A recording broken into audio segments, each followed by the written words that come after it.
As we realize we're in this thing together, people are stepping up to help each other. For example, a college student launched a shopping program for at-risk people in Nevada. Others have done similar things all over, including this young woman.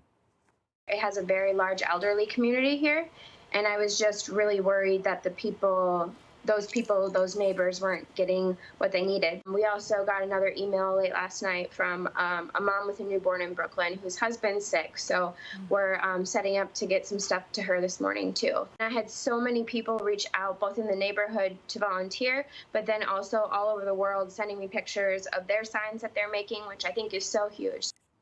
So shouldn't doing good things be a competitive sport since all the other ones are canceled? A virtue signaling Olympics, but with real virtue, not the kind of phony virtue on social media where a pop star tweets an inspirational phrase that she Googled a minute ago.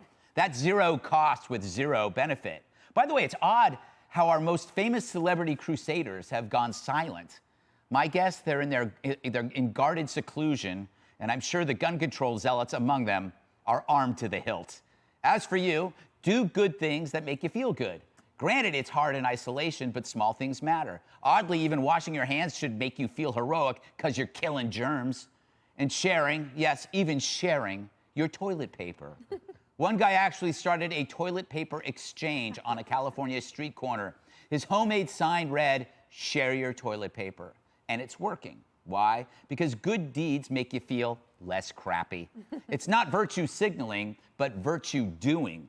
We saw idiots hoarding toilet paper, and true to their mimetic nature, people copied it. So why not initiate good behavior and hope people copy that too? This is also a good time to eat better, exercise more, practice that guitar gathering dust on the wall. Now's the time to be your better self. It's the opposite of every panic imagined by our entertainment industry. Prove them wrong by doing things right once again. Yes. Dana, you were telling me a story about a young boy. Yes, well, he's in high school. This is James Dobin Smith. He was the son of one of my very best friends in the world. And they live up in Westport. And he created a website in like one day. They came to him. It's called onewestport.com. And I think this could happen all over the country. Basically, it's a site where local businesses can sign up, and then you can go and buy gift cards for each of those businesses, but it's like a one-stop shopping place. So you can be supportive of your local community. And I think that's also very important, which is figuring out what is needed right here. There's a guy named Greg Danson who, down in Dallas, said, let me try to do something like that young girl from Fox and Friends. How can I help in my community? Well, it caught on, and now there's popping up in San Diego and Virginia. So it's contagious in a good way. Exactly, exactly. Bad behaviors, like, Jesse, when you see people on Black Friday, they're fighting over stuff they don't know why. Why can't we reverse that behavior by you, Jesse, being an example of as a selfless person? What are you going to do for America, Jesse? Greg, I recognize a cry for help when I see one. And I know you're at an at-risk age, so this is what I'm going to do. I'm going to leave the show at 6, and I'm going to go grocery shopping for you. Oh, thank you. You're going to make me a list. You get whatever you want, ribs, T-bones, okay? I will bring it to your doorstep. You don't have to get out of your house. I'll just bring it to your doorstep. I don't want to get too close. And then you can have whatever you want for dinner. I will even go to the pharmacy and get your prescription drugs, okay? We know you need your meds. I will be there to save you from yourself. And that is the way I am going to be helping out America.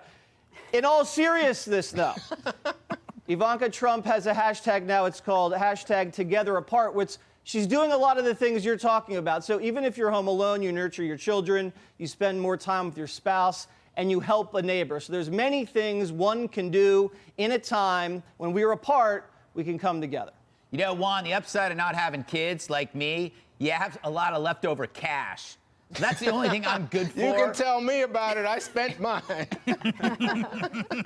But that can throw money at problems. If you have a problem, just don't email me, okay? Juan, what are you doing? What are you doing to make the world a better place? Well, first of all, here's my idea for you, Greg. Yes. You know, I think that you should have called this segment, I love these people. You know how you have, I hate these people? Yes. I've been pushing you. I think God's going to smile on you, Greg, if you say, I love these people, and you love what these young people are doing, right? Yeah, definitely. So I think that's a great idea. Now, the one thing I would say to you is, even if Jesse comes to help you, there's still a place for government, for robust government and institutions Yeah. that we trust to respond to this crisis. After 9/11, we needed government to step up and do its thing, and we need government right now to step up and take constructive action to help us all. So, you know, we can talk about individuals, but I don't think we should somehow, you know, the libertarian bent in you may say, you know what, government always bad. But I think government does perform. It performed after 9/11. We want government at its best right now. Well, I mean, it's this. They all come together, private and government together, working hand in hand. Bernie Sanders' worst nightmare. Yes, I'm going to start singing a Barbara Streisand song, Doctor. Before there is like a biological response to doing good stuff. It makes you feel better. It's actually, it can be selfish because it makes you feel better. Well, let me tell you, actually, you know, I work at one of the largest cancer hospitals in our country, and I tell you, the volunteers that come to work there, who maybe have never volunteered any other time, they say that they honestly have been the happiest they've ever been, because although it may be hard, it really does give them this positive feedback, and they realize they're doing more. So I think it's great we're covering these stories, and you know, it's a little bit of a different approach, because people love to look at a bad car crash, but it's even, you know, we're all addicted to that for some reason. But now, if we continue to show these positive stories, as you see, there is a trickle-down effect. We may be having other people do it as well, and I Can I make implore one other you point, Greg? to, even if you're going to help just one person, it's a great thing. The other thing I was going to say is if you have people in your life that you pay on an hourly basis, like a dog walker or a trainer or somebody like that, and now This they're is not great, allowed to yeah. come to your building or they can't come to the neighborhood or they're sheltering in place, I think if you have the means, you continue to pay them. Yes. Because that will help. The government is going to help. Yeah, that's they're already excellent going to help. point. But I do think that this is something that we should all commit to. If you have the means to do it,